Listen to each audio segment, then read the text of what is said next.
I-click po natin dito guys. So, yan o. Ito. Yan. Tapos, setting po tayo. Yan. Then, click natin dito sa network and internet. Yan. Double click. Then, pagkatapos dito sa internet. Yan po siya. And, pagkatapos niyan, dito naman tayo sa Gens adapter option. Ito. Yan. So, ito siya guys. Kung makikita natin, ito po siya yung antenna natin. Dito po tayo sa Ethernet. Dito. Right click po natin dyan. Then, properties. Yan o.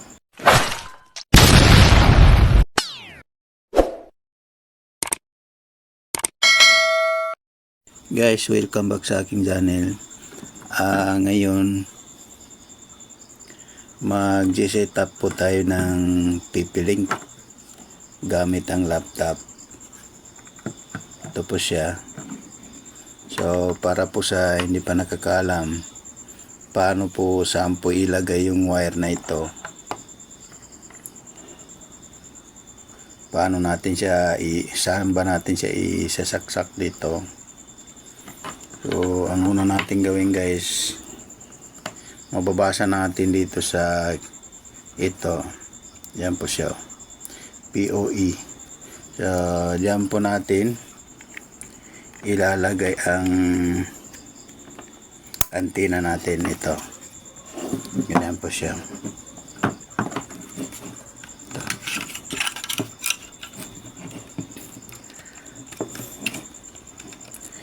Ito siya guys, kapag laptop po o computer ang gamit natin sa pag setup nito, ay hindi na po siya nangangailangan ng internet. Unlike po sa kapag cellphone ang gagamitin natin, ay kailangan niya ang internet. So, ganyan po siya guys. So, yan po siya. And itong isa naman, makikita na itong may nakasulat dito na LAN. Ito siya. Lalagay po natin ito siya.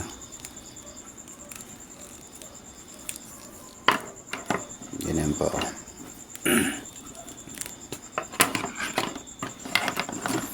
Ganyan siya. Yan. Yan. So ngayon, itong isang dulo niya, ito po yung ilalagay natin doon sa laptop. Ito po siya, ganito po siya. At siyempre ito po yung wire niya na para doon sa kanyang power. Ito, isaksak natin yan mamaya, makikita niyo.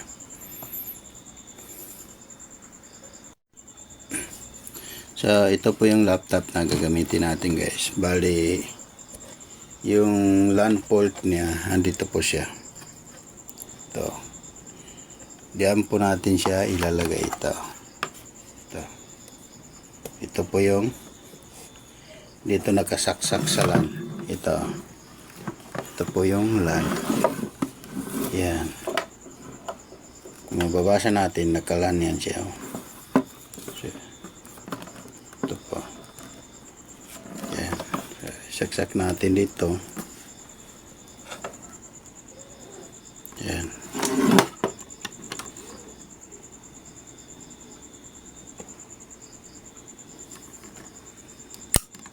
Yan.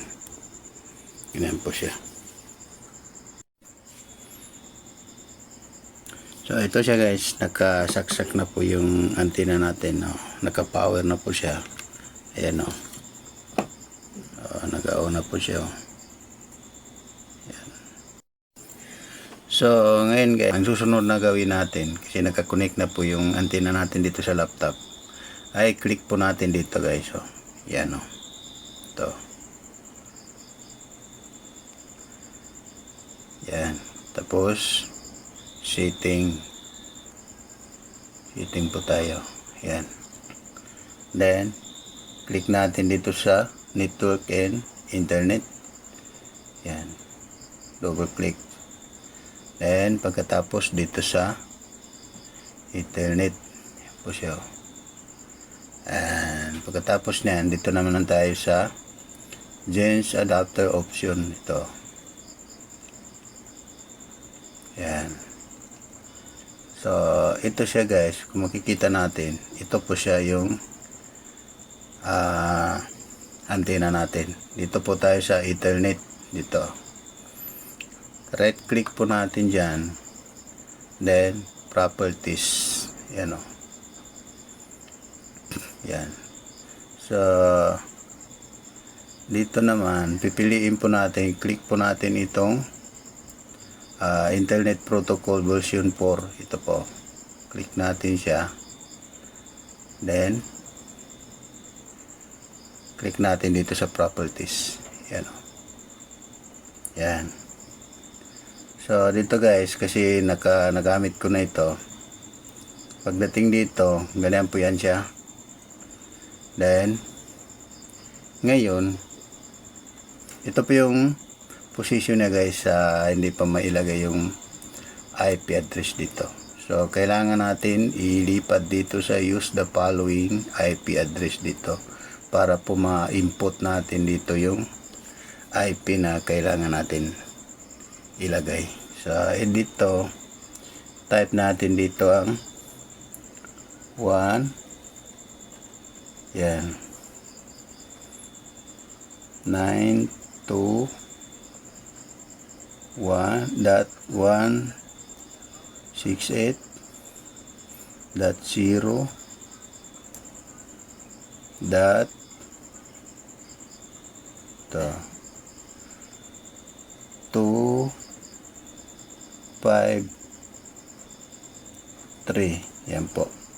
Then dito sa subnet mask niya, click lang po natin dito. Yan o. Ganyan po siya.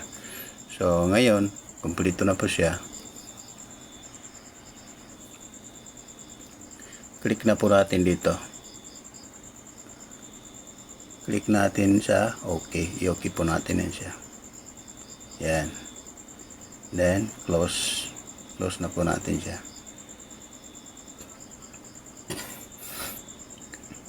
Close na po natin siya. Na-save na po yun siya. Ngayon, mag-open na po tayo dito sa ating browser. Yan. I-open po natin yan siya.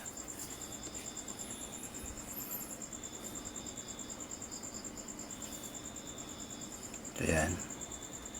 Type natin dito ang 1. Ayan. Na-type na po siya guys. Yan po. 192.168.0.254. Yan po ang itatype natin guys. Tapos okay. Yan. So ayan na po siya guys. So yan na po siya. Pwede na po natin siya mapalitan ng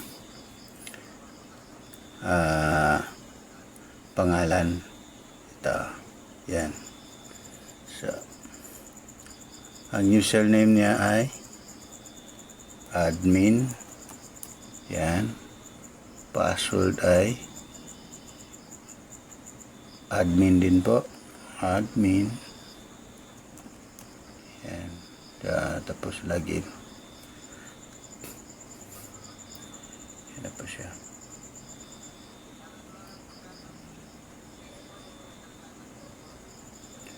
Dito, lagay tayo dito ng username.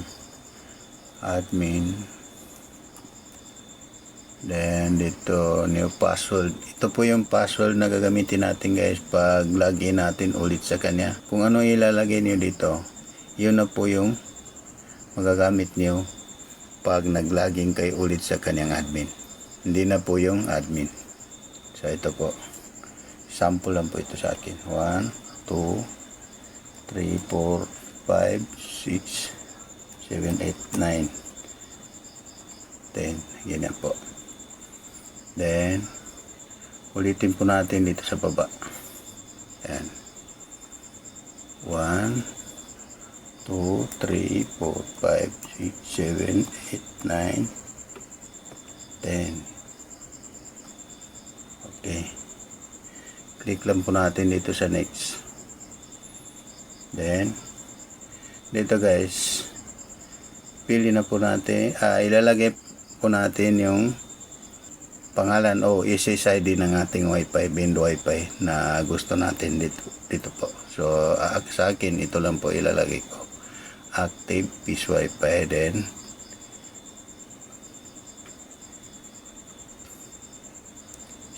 save na po natin siya dito. Yan. Ay, sorry, kailangan natin maglagay ng password. 1 2 3 4 5 7, 8, 9. So yan, tatanggalin din natin yan mamaya guys. Papakita ko rin kung paano natin siya matanggal na hindi na kailangan mag login ng password para sa pag connect ng Bendo. Ito po, save. Ayun, nag-save na po siya. Yan, so save na po yun siya.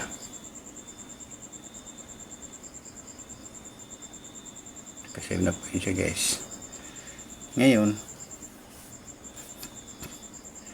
kailangan natin i-click dito sa wireless dito. Ito po yung sinasabi ko sa inyo guys, na tatanggalin natin yung password para po hindi na po natin kailangan o hindi na kailangan ng customer mag login ng password kapag nagko-connect sila doon sa Bendo na paggagamitan natin ng ating TP-Link. So click natin dito, yan, click natin, tapos punta po tayo dito, itong security mode. So dito natin siya kunin. Ayan, so pagkatapos natin i-click dito, ito po yung kunin natin nan, yan. So yan, ngayon click lang po natin dito sa okay kapag para po ma-save yung pagtanggal natin ng password. Yan po. So yan, save na po yun siya guys. Wala na po yun siya password. Save na po yun. Tingnan natin ulit. O yan, nagkanan na po siya guys. So ganun lang po guys pag configure ng TP-Link para po gawin na AP gamit ang laptop. So maraming salamat. Sana po nakatulong sa inyo ang ating video ngayon.